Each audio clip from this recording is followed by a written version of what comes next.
Hey, welcome back. Another week on branching out permaculture here with me, Curtis Hanlon. And this weekend, I think we're gonna repot some of these Gala apples that were grown from seed. So they're, as you can see, they're doing pretty good. And in the background there, in that little blue pot, that is my lemon. So that's just a lemon, I believe, that came right from the grocery store. So I just pulled some seeds out and it came up. I do have another little one which I forgot to bring, but it definitely needs a new pot and a new type of dirt. When they're really small, this is the dirt that I got from in bulk that was in my truck. It's good for nut growing but it's very dense dirt, so it has a hard time pushing out gentle roots or light roots or weak roots. So I don't know. This one's been growing for about a year now in my kitchen. But what we're going to do is we're going to definitely get her in another pot. So that's what we're headed to do. And we're going to try and clean up a few things. But right now we're going to go get some pots and some dirt, some soil. I do have a mix of the mycorrhizal. So we're going to bring some of that back. Maybe even some of the sand that I have over here. Do a little light mix. But either way, we're going to put them in their pretty much their permanent pot. So let's go do that right now. All right, seeing red is a good thing.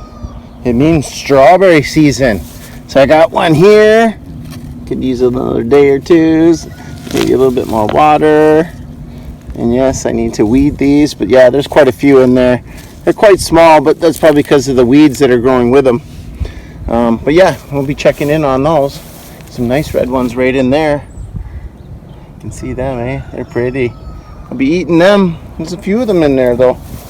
So yeah, I'm gonna have to come back and get a handful of those. Everything else is doing just fine. So yeah, we still got to find places to put stuff. So yes, I'm still in planting mode. It's getting to that part of the season where it's time to propagate certain things. But anyways, we're gonna go pot these apple trees and give the lemon tree a new pot. And I noticed that my chestnuts and walnuts didn't come up this week. I know I only did them last week, but I was expecting them to kind of pop up. They didn't. So again, I'm always weary about using small pots when it comes with the nuts, unless you can water them like every day. But I just did a little bit of weeding. I got some natural cedar mulch from Ed Chardudo's, and I'm just going to use that as a little bit of a top cover to keep the moisture in so that it doesn't dry out like it is, because the surface dries out very quickly, and we don't want that. We don't want that. We want to try and retain that moisture in those root systems. But they're looking good for the ones that are already growing. Let's hope these ones still pop out next week or so. And we'll take a look at our walnuts over here. So I'm going to have to take off the cage over on this side too. It's getting a little weedy. We're definitely going to have to cut the grass next week for sure. So anyways, let's get back to what we were doing. We're going to grab some dirt over here, or some soil, some of that mycorrhizal from the other end. And we're going to put her in there, and we're going to get up to the front, do a little bit of potting. The only reason I do it up there is because I'm out of the sun, and it's a little cooler inside the garage. And then I just load them back up on the cat here, just like I'm doing here, and put them where they belong. Okay, so we're back at the potting station. We're going to use some of this stuff. Again, this is more topsoil, garden soil. It's not potting soil. It's too thick. It's got too much compost, too much loam in it. So we're going to throw a couple of pots of that in our little mixing bucket here. And then we're going to grab some of this mycorrhizal here. We're going to add a couple scoops of that and a little bit of sand. So then we're going to make up some new pots and replant those apple. So let's get to it. All right, just going to run through a real quick one. What I'm doing here, just spreading it nice and out. You know, you could just use this if you wanted to. Just push down and get that in there, and that's where it'll fit, right? So you know that's one's going in there. So this is one of my bigger ones. I'll pull this one out. It's the only square pot that I used. Come on, baby. Now it's a little loose. The soil that I used is a little dry, a little loose. Oh, there it is. Okay, as you can see it's wants a little crumbly. It wants to crumble. I'm gonna just get that a little deeper. There we go. Put that around there. Pack it around the outside. and give it a little tamp in the middle.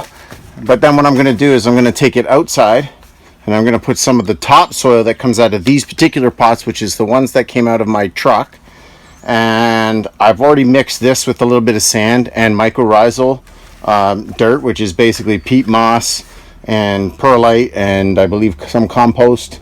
So this is kind of what I'm doing. I'm going to just do that topsoil, and then I'm adding cedar mulch to the top, just a small layer. It'll help kind of suppress the weeds a little bit, but it also helps to keep this layer of the dirt moist. Down here, down at the bottom, right down at the last couple inches, it does retain the water pretty good, but in a drought that'll dry up as well. So what we want to do is make sure that enough moisture stays in there and the wetness is at the bottom where the roots are going to want to shoot out. And we might just have to repot these again at the end of the season into bigger pots, but I'm going to use these, and if they get big enough, we'll be planting them in fall, and just let them go. We'll just protect them with some kind of shield for the trunk there, and we'll see how it goes. So that's all I'm doing for these. I'll show you in a minute.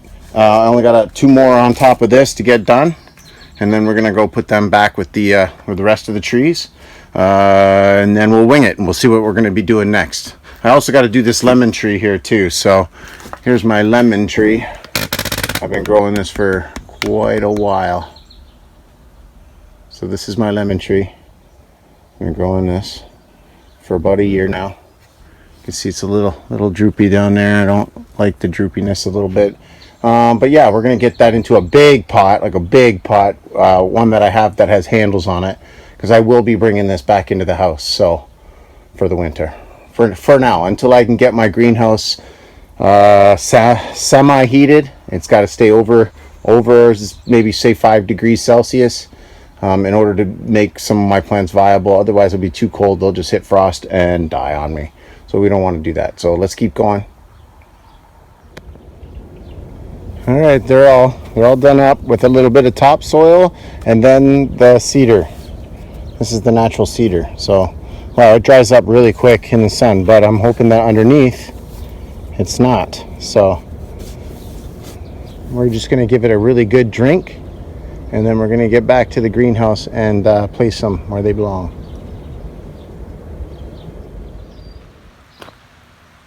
So this here on the end in the big pot, that's the one I'm going to be bringing in and out of the house for the winter.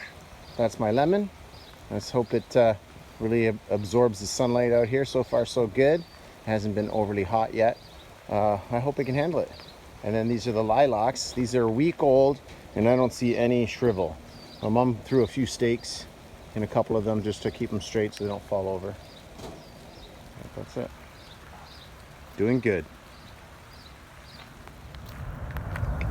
Okay, see, these are my potatoes that I put in these pots, and the slips have gotten quite large, so I filled up the pot. That was only half full, so I filled it right up to the top. So now it's just gonna grow until we can pick potatoes. So I was watering all these plants with my indoor watering plant there. That's my one tote that I have that I use for this kind of watering. And you can see I have some soil here that's not very well drained, so that could be an issue. So far so good. It happens over here too on the chestnuts. I got everything with the cedar on top to help prevent the dryness or drying out.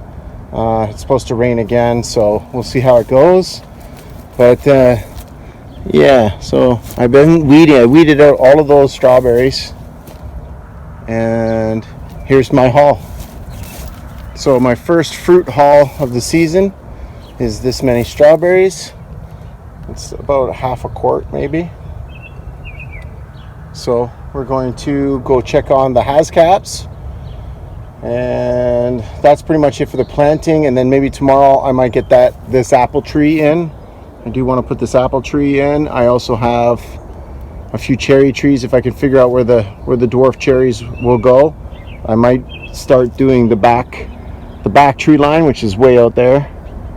So stay tuned. We're gonna go look around a little bit. We're gonna go find some Haskaps for sure. We'll see if they're quite ripe. They're just in season, so we'll see. Okay, so these are my original Haskaps. You can see some are just not coming into blooming quite yet. They're not quite purple enough. These ones are very close. You can see these ones here is loaded. I'm probably going to take a few off of there, but I think I got another week to go. One more week, a good rain, but they're looking a lot better. They're putting out a lot more fruit than they were before. So I just come in here and I've been weeding everything too as I go, you know, grab a thing of weeds and yank them out. So yeah, I think I got one more week left before we can start picking honeyberry here on the farm. So let's see what I can get. And I like them a little tart anyway, so. And I got my lupins, are just beautiful. Coming in, nitrogen fixers. I got them spread everywhere and they come up wherever they want. So I've been slowly building up the wildflowers, but I don't really get a lot of them. Maples are doing well. As you can see, these are my, if you look in one of my videos where I picked up the barrels for my Hugelkultur strawberry little plant there, my raised beds, I was able to get these that were already stratified and were just sitting on a barrel, and there was about 100 of them. I probably could have got more, but this is what I ended up with. These are big leaf maples, which are about the same sugar content as a sugar maple, so it's 40-1 for sap. So yeah, let's go pick some honeyberry. Okay, so this is what I got. I got about, I don't know, it's almost 3/4, maybe half, a little over half of a water bottle. That's just for this week. Some of them aren't perfectly ripe. I'm going to wash them all off. I'm going to have a little snack. These are my strawberries. But next week there should be a lot more. And as they grow every year, they just get bigger and bigger, more and more plump. The size is bigger. You can see this one right here is quite large, and they'll get even larger than that. So yeah, I can't wait till they're like they're in there. I have another row of Haskaps I want to put in on the berry hill there. Just going to go between the vegetable garden there, the squash garden or melon garden, whatever you want to call it, and the dwarf cherries. So yeah, that's where I'm at right now. We'll see what we can get done tomorrow. All right, so it's Sunday. I am going to spend part of the day here cleaning up these beds. I'm going to plant just whatever. I'm going to chaotically sow and see what happens. I'm going to put a little pumpkin, some zucchini. I got a whole bunch of pepper seeds that I saved. We're going to see if they'll come up. When I get over to here, these are my potatoes, and they're doing really well. So they're doing really good. They're going to be monsters, hopefully. So we'll see how they do in the end of the season. And then I just kind of chopped down the weeds on this one here. And as you can see, I kind of have to fill the bed. Because remember, these were kind of Hugelkultur beds. So all of that stuff is dropped to the ground and broke down a little bit. And some of it's filled in the gaps, the water, stuff like that. Animals come in and dig around. But anyways, we're going to top that up. And then we're going to sow these as well. So I don't know what I'm going to put in yet. I might save some of the sowing for next week, but we're going to really work on this one over here because it's got all the leaves from all the leaf bags at the end of the year. I put a whole bunch of in it a couple years ago. So we're basically just doing a chop and drop type of thing. Chopping and dropping. Okay, so let's get to work because it's not going to do it by itself. All right, so I tilled up the compost a little bit so that it wasn't so mucky. It did rain a little bit. Tried to break it up just a little bit in order to put into the garden beds. So now I'm going to grab a rake. I'm going to rake it down a bit, get her a little more level, and then I'm just going to plant. I have a bunch of pepper seeds that I saved. Green pepper, red pepper, yellow pepper. We're just going to put them in there and see what happens. Now, I might not do both. I might just do one because, oh, wait a minute. I do have some other stuff, some seeds in my pocket, so I'll show you that in a minute. But let's get this raked out. We'll flatten this off a bit. It really did sink a lot, so I know I added to this one here. And we cut down the weeds on this one. And when we get over there, I want to show you those. Those are currants. I don't know if you can see it. 1, 2, 3. Those are currants, and they're actually putting out currants for such a small plant. And they kind of smell funny. I thought they would smell better, but they don't. But anyways, let's get to work. All right, so I just basically packed down some of this into furrows. I had to pack it down a little bit because there's so much space in between the dirt, the old dirt and the new dirt. It's really crumbly, so I pack it down so that I can actually poke a hole there and put some seeds in like you would do any other one. So we're gonna put some green peppers, red and yellow peppers in here. We're just gonna throw them all the way down. We're just gonna mix them all up and see what comes up, and we'll probably just come back later and prune out a few of the smaller ones or ones in between and thin them out. But let's see how it goes. I know there's a lot of bugs out here and a lot of snails that kind of prevent me from doing a lot of this. So let's just put them in, and then we'll get to the second bed and I'll show you what I'm throwing in there. Okay, so from like one pepper each, I was able to like seed the entire thing. Plus, like I just had an abundance of pepper seeds, because you need one pepper, you can go like 1,000 plants. Okay, let's say 100 plants, but still, it's a lot just to save those seeds, and they're very easy to save. So I went to this bed here. I threw in a bunch of zucchini, a little extra pack that I had, plus a full one. So they're all along the side here. And I threw a few watermelon in there just to, you know, for fun, because I only had like 5 or 6 seeds left in that little pack. So that's what we're doing with that. And then the rest is all cabbage. So this is my first year trying to grow cabbage, but we're gonna see how it goes. I mean, out here it could be a problem because, you know, the bugs and everything, they like to get in there. And but we'll see how it goes. We're just gonna have to see. And you know me, I always keep you updated. So what I want you to do is have a safe week. I want to see you next weekend, and we're going to continue planting because there's just more things to keep putting in the ground. I got maple trees to put in. I have another row of Haskaps I need to put in up and over here on Berry Hill. I got to pick Haskaps next week, plus a few strawberries. Strawberries are definitely coming into season a little early, but they're coming in, the June berries especially. And like I said, and then maybe next week we'll be working on this as well. So come next week, tune in, check out Branching Out. Don't forget to leave your comments and your like the video, and don't forget to share it with your friends if you feel it's worth sharing. And we'll definitely see you next week.